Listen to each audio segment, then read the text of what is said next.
Good morning, everybody. I wanted to show you my keyhole garden. I have just trimmed all these greens. I way overseeded and put them way too close together, but they're underneath this apricot tree, so they get a little bit of the afternoon shade. So I'm hoping that some of the greens will continue to grow through the summer.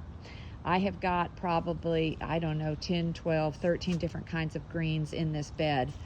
And again, I say I way overplanted them, but what I want to show you is I trimmed them off. You can see how I just went through here with scissors and trimmed them off. Left a few here to grow. There's a couple volunteer tomato plants and some celery in here as well. But I want to show you how much greens I got and what I'm going to do with them. So I'm going to take you here into the house. I just finished washing them all to get all the snails off. Snails and slugs, there was a couple of them.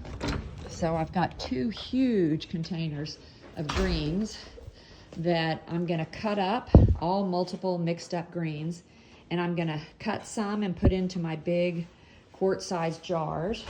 Probably do about 4 of these jars, these big ones, and keep those in the fridge because they'll keep for several weeks.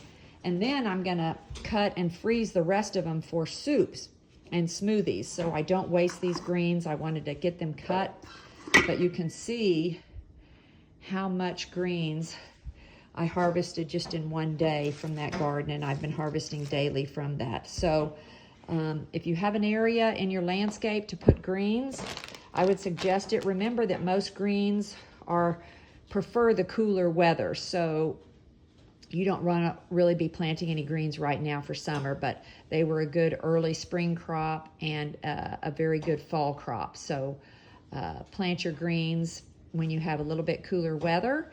And right now, harvest your greens, cut them, put them in jars, put them in the freezer so you can save for soups and smoothies at a later date. Okay, y'all have a great day. Bye-bye.